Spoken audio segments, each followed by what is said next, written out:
철도 화이팅!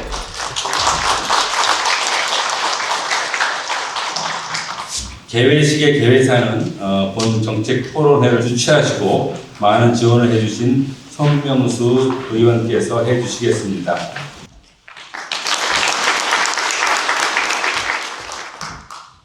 네, 철도를 사랑하는 국회의원 손명수입니다. 네, 인사드리겠습니다. 자동차가 먼저 생겼을까요? 철도가 먼저 생겼을까요?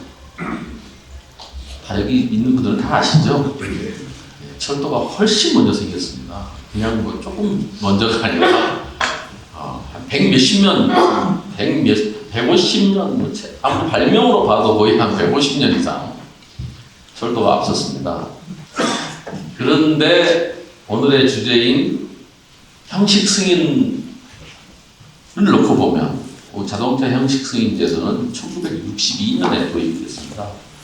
철도의 형식 승인 제도가 법제화된 것은 2012년이고 실제 시작된 건 2014년이니까 한참 조상인 철도가 한참 이 후손인 자동차로부터 배운 거죠. 어떻게 보면 형식 승인 제도를. 당연히 형식 승인 제도는 우리 철도 특히 차량 분야에서 발전에 크게 기여를 했고 우리 철도 안전에도 굉장히 기여를 하고 있고 앞으로도 기여할 그런 제도입니다.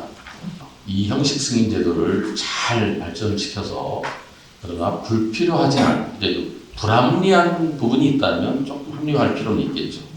그리고 우리 철도 안전을 위해서 더 기여하도록 그리고 더 안전이 확보되도록 이 제도가 잘 발전해야 되고 그런 논의를 해보자고 오늘 이 자리가 만들어졌다고 저는 이해하고 있습니다. 이제 주최자로서 이 오늘의 논의를 바탕으로 우리 형식 승인 제도가 더 발전을 해서 우리 철도 차량이 더 안전하게 제작이 되고 더 성능과 품질 모든 면에서 더 기여하는 그런 제도가 되도록 논의가 됐으면 좋겠습니다. 그런 논의를 바탕으로 제도 개선이 필요하다면 제가 또 앞장서서 철도를 사랑하는 국회의원으로서 더 열심히 노력하도록 하겠습니다.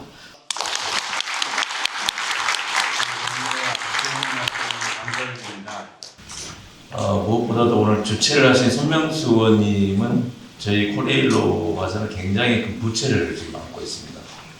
작년에 우리 KTX가 지금 46편성이 지금 나이가 들어서 교체를 해야 되는데 이게 지금 28년부터 본격적으로 이제 시작을 해야 되는데 그거에 대한 의원 입법을 이렇게 주도를 하셔서 이 300명의 전체 국회의원 중에 거의 60명 가까이 되시는 분들의 여야 의원들의 동의를 얻어서 정부 지원이 될 수 있는 그런 토대를 이 의원님이 만들어주셨습니다. 그래서 아마 여러분들이 KTX를 타고 다닐 때 앞으로 좀 싸게 좀 이렇게 타고 다닐 수 있는 그런 근거를 마련해 주셨습니다. 우리 의원님을 위해서 박수 한번 해주세요.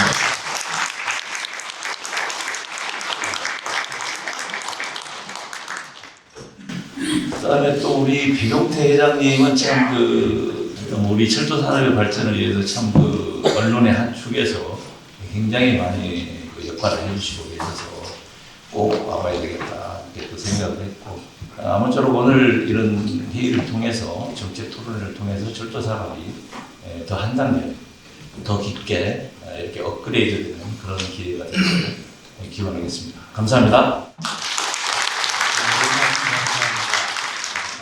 오늘 토론회를 통해 형식 승인 제도의 현황을 면밀히 점검하고 제도의 실효성을 높이면서 산업계와 상생할 수 있는 합리적이고 구체적인 정책 대안이 도출되기를 기대하며 저희 국가철도공단은 관계기관과 함께 시대의 기술 변화에 맞게 발전하도록 적극협조하겠습니다. 형식 승인 제도가 앞으로 우리 철도 산업의 미래를 이끄는 든든한 제도로 자리매김하기를 기대하겠습니다. 감사합니다. 저희 용원이 어느덧 내년이면 30주년입니다. 형식 인증 관련된 것도 이제 10년 지났지만 나름 한 30년 동안 누적된 것도 굉장히 많습니다. 그래서 저희 연구원을 좀 계속 사랑해 주시면 고맙겠다고 말씀 좀 드리고요. 우리 공인 인증 관련돼서도 시간이 지나고 나면 저희 연구원 나름대로 지금까지 이제 설계부터 뭐 이렇게 테스트까지 굉장히 많이 해온 것들도 스토리가 많습니다. 그래서 앞으로도 지나온 10년 앞으로도 계속 앞으로 잘 달려나갈 수 있다라는 걸 자신 있게 말씀드리면서 간단하게 인사 말씀 마치겠습니다.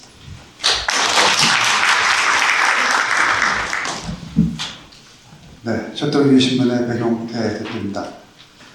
먼저 우리 이 토론회를 주최해 주신 손명수 의원님께 깊이 감사드립니다. 우리 철도를 사랑하시는 협회들이 다 오셨습니다. 그래서 우리 협회장님께 감사드리겠습니다.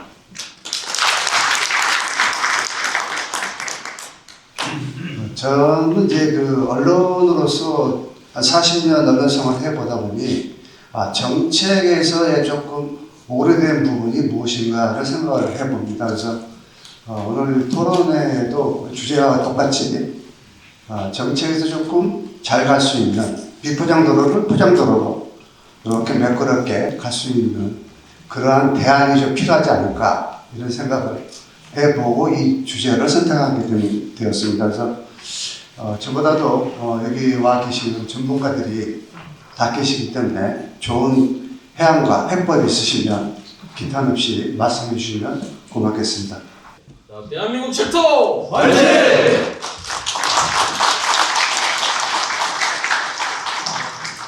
최진석 철도경제연구소장이 제2주제 발표를 하도록 하겠습니다.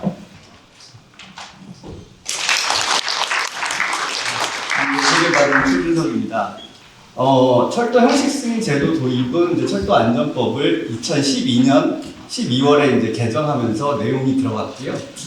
그런데 이제 저 때까지만 하더라도 철도 차량 기술 기준이 만들어지지 않았기 때문에 제도를 바로 시행을 하지 못했고 2014년에 돼서야 제도가 이제 시행이 되게 됩니다. 당시 저 형식 승인 제도를 도입하게 된 이유는 크게 두 가지가 있었습니다. 2010년에 기억하실지 모르겠지만 KTX 산천이 이제 처음으로 개통을 했는데요.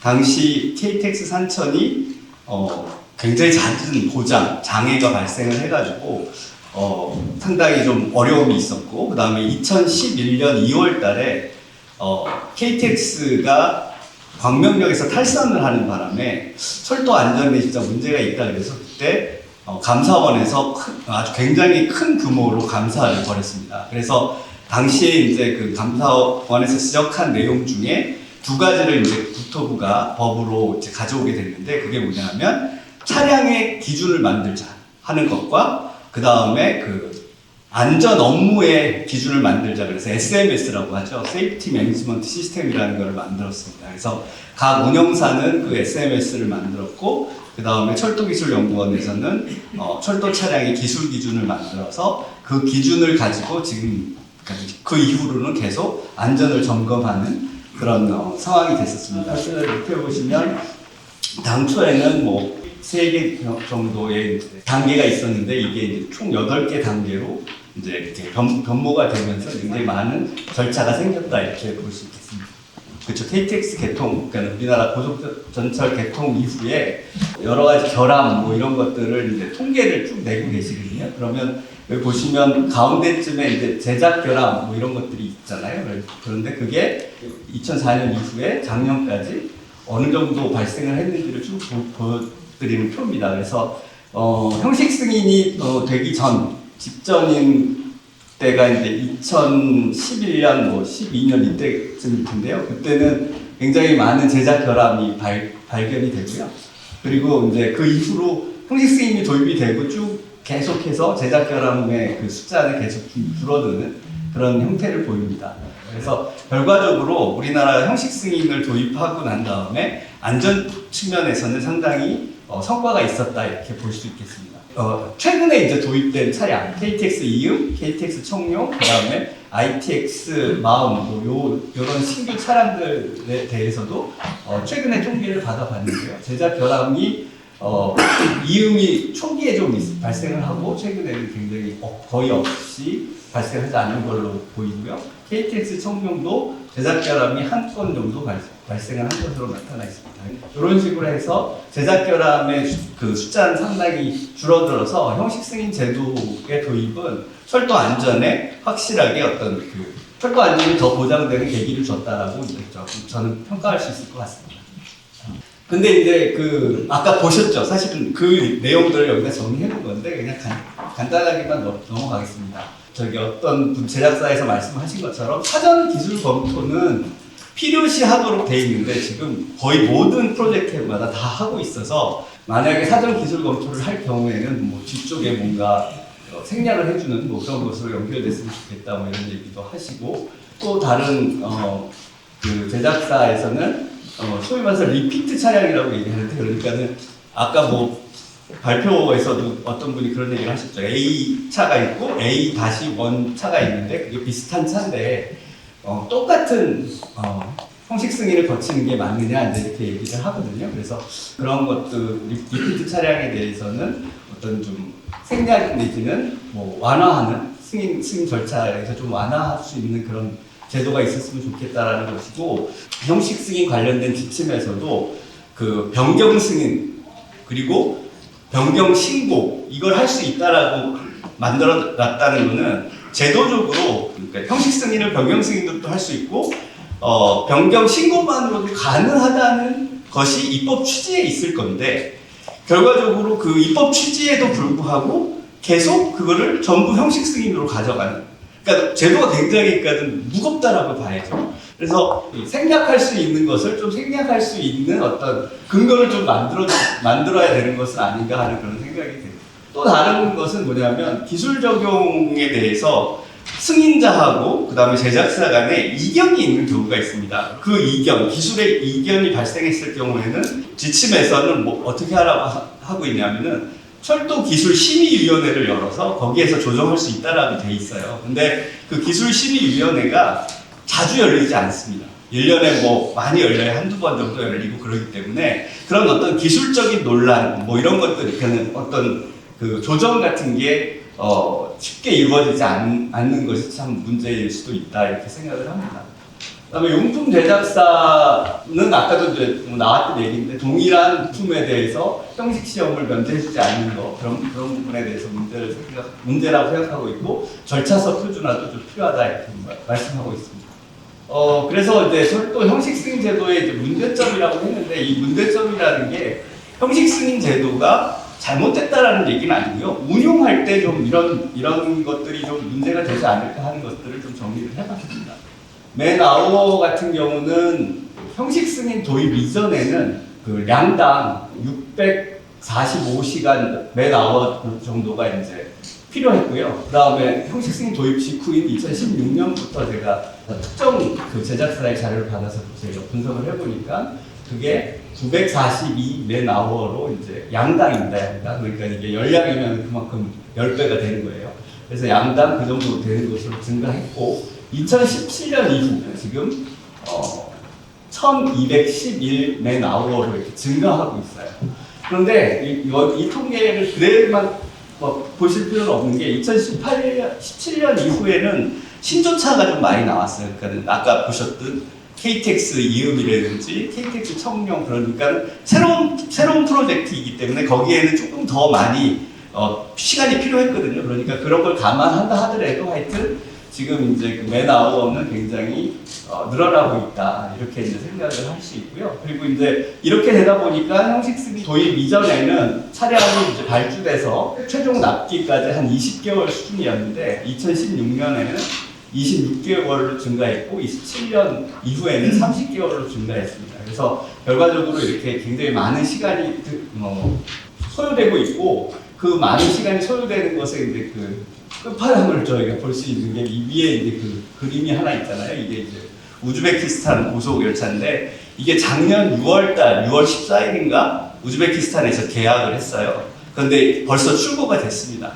그래서 1년 반 정도밖에 안 지나서 차량이 이제 나왔단 말이죠. 근데 우리나라 지금 KTX 청룡하고 그 다음에 뭐 SR 구입한 EMU 320이 2023년에 계약이 됐는데 아직까지 출고가 되지 않고 있잖아요. 그런데 그런 것만 보더라도 우리 지금 매일매일 좌석이 없어서 난리인데 이런 것에 대한 좀 그 문제의식을 좀 가질 필요는 있지 않을까 뭐 이런 생각도 해봤습니다.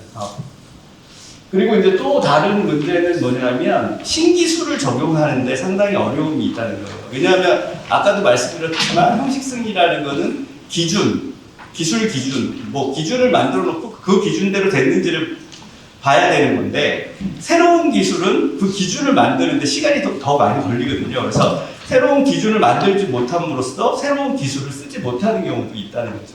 근데 뭐 최근 들어서 우리가 뭐 AI라든지 여러 가지 새로운 어떤 산업의 발전을 보고 있는데 그 어떤 이런 신기술을 빨리빨리 적용할 수 있는 어떤 근거를 좀 만들어 놔야 되지 않을까 뭐 이렇게 생각을 합니다. 다음. 형식승인이 도입이 되고 보니까 운영사가 철도 차량을 사는 사람으로서 우리가 이걸 어떻게 써야 되니까 차량의 품질이 어떻게 돼야 된다는 것을 정확하게 자기가 잘 디파인 할 수 있고 그렇게 해가지고 디파인된 상황을 발주 내용 계약서에 넣어야 되는데 그런 것들에 좀 소홀해지는 건 아닌가? 이런 생각이 들어요. 그러니까 왜냐하면 어차피 뭐 형식 승인 다 이렇게 해가지고 뭐 철도기술연구원에 굉장히 많이 공부하신 그런 박사들이 봐가지고 이게 형식 승인이 됐다라고 하는 거면 품질이 충분하다라고 생각을 하시는 건 아닌지 혹시 대표적으로 서해선에 최근에 이제 차량의 연결기가 파손된 일이 있었는데 그 경우에는 철도공사가 운영을 하지만 사실은 차량을 도입하는 당시에는 철도공사가 그런 어떤 차량의 품질에 대해서 문제를 제기할 수 있는 그런 여건이 아니었던 걸로 나오거든요. 그러다 보니까 그냥 넘어가서 그랬었는지 그런 연결기 파손 문제가 발생했다 이렇게 말씀드릴 수 있겠습니다. 그리고 이제 철도 차량 제작사는 아까 말씀드린 것처럼 변경 승인 내지는 변경 신고 뭐 이런 것들이 안 되고 다 뭐든지 다 첫 번째로 나오는 것처럼 형식 승인을 하다 보니까 형식 승인에 어려움을 겪게 되는 어떤 새로운 어떤 부품이라든지 이런 거를 참 쓰는 것을 이제 꺼리고 그것도 역시 또 승인을 받아야 되거든요. 그렇게 됨으로써 해서 이제 좀 어떤 품질을 개선하려고 하는 그런 노력이 좀 적어지는 건 아닌가 이런 생각이 듭니다.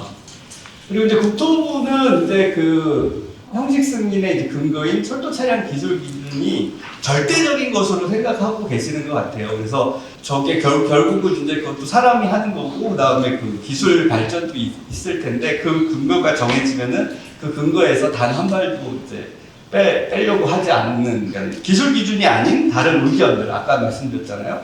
그 철도 기술 심의위원회 등에서 이제 어떻게 보면은 어떤 기술에 대한 이견이 조정될 수 있음에도 불구하고 그 기술 심의위원회를 잘 개최하지 않는 그런 일이 벌어져서 제가 볼 때는 그 무거운 제도로서 이제 제작자들이 느끼는 것이 아닌가 이런 생각이 듭니다. 그래서 저는 이제 동일 유사한 프로젝트에 대해서 신속처리 제도를 도입해서 그 신속처리 제도를 통해서 아까 말씀드린 변경 승인이라든지 아니면은 변경 신고 등이 이제 작동 가능하게 이제 좀 하시고, 특히 이제 뭐 단순 증차 있잖아요. 차량이 부족해서 단순하게 증차하는 그 리피트 차량에서는 형식 승인을 면제하는 것도 좀 검토할 필요가 있지 않을까 뭐 이렇게 생각이 듭니다. 그리고 이제 제작자 승인 같은 경우가 이제 있는데, 제작자가 로템이 뭐 올해 로템하고 내년 로템하고 후년 로템이 다르진 않잖아요. 그래서 제가 볼 때 계속 차량을 제작하고 있는 회사라고 하면은 한 뭐 5년 정도, 5년짜리 뭐 제작자 승인을 하나 줘서 5년 동안은 그걸로 제작자 승인이 된 상태에서 다른 것들 승인을 해 나가는 것이 좋지 않을까 뭐 이런 생각도 듭니다. 그리고 아까도 말씀드렸듯이 철도 차량 기술 기준에 정의되지 않은 경우는 이제 심의위원회를 좀 활발히 이용을 하자 뭐 이렇게 말씀을 드릴 수 있고, 그다음에 철도 차량 기술 기준이 재개정이 이제 좀 빨리빨리 될 수 있는 어떤 여건을 좀 만들면 어떨까 뭐 이런 생각을 합니다. 그래서 너무 그 기술 기준이 굉장히 중요하기 때문에 그거를 이렇게 폐쇄적으로 운영하지 말고 기술 전문가들, 그 다음에 제작자들과 이렇게 공개 토론이라든지 이런 걸 통해 가지고 좀 개선이 필요한 부분은 빨리빨리 절차를 간소화하고 하는 등의 이제 개선을 할 필요가 있지 않을까 이렇게 생각합니다. 그리고 이제 형식 승인 제도의 이제 발전 방안에 대해서만 한 말씀 드리면 될 것 같습니다. 첫 번째는 뭐냐면 우리나라는 철도 차량 기술 기준이 있는데요. 이게 이제 안전 기준이라고 지금 생각하고 계신 것 같아요. 근데 거기에는 안전 기준이 아닌 그냥 표준화된 기술도 있을 수 있거든요. 그래서 그거를 좀 분리 운용하는 건 어떨지 뭐 이런 생각을 합니다. 그래서 안전 기준은 형식 승인의 대상 기준이 되고 기술 표준은 제작자하고 발주자가 자체적으로 적용할 수 있도록 유도를 하자. 그래서 보통 표준하고 기준을 이렇게 얘기를 하더라고요. 표준은 크라이테리언이고 표준은 스탠다드잖아요. 그러니까 스탠다드는 효율성이 굉장히 중요하죠. 그런데 기준은 안전을 위한 기준은 그거는 이제 통과와 비통과의 기준이 되는 거고요. 그래서 지금 현재 우리나라 그 철도 차량 기술 기준에는 표준과 기준이 같이 존재해서 더 무겁게 이제 운영되는 것 같은데 그걸 좀 분리해서 좀 보는 것이 어떨까 뭐 이런 제언을 드립니다. 그리고 이제 형식 승인 업무의 전문화인데요. 아까도 이제 그 제작사들이 이제 얘기를 했었는데 업무 처리가 대체로 이제 정해진 기준에 의해서 이제 되기도 하지만 계속 똑같은 업무를 함으로써 어떤 승인 업무의 효율성이 좀 일어나서 조금씩 이게 줄어들어 가는 게 정상적인데 아까도 말씀드렸듯이 지금 계속 그 승인 업무가 좀 늘어지고 있는 그런 부분이 있어요. 그래서 예를 들면 이제 환경부의 이제 환경영향평가라는 게 있는데요. 그게 이제 환경연구원의 이제 환경평가부가 딱 존재를 해서 거기에서 환경영향평가만 하거든요. 그런데 그분들이 이제 환경영향평가를 하면서 환경영향평가 표준화 방법을 스스로 또 연구해서 만들어내가지고 그 기간을 줄이고 있어요. 그래서 제가 볼 때는 우리 철도기술연구원에서도 그런 연구를 좀 함으로써 이 형식 승인이 좀 더 부드럽게 좀 빨리빨리 될 수 있는 그런 방법을 좀 강구해야 되지 않을까 이렇게 생각을 합니다. 네, 이상 제 발표 마치겠습니다. 감사합니다.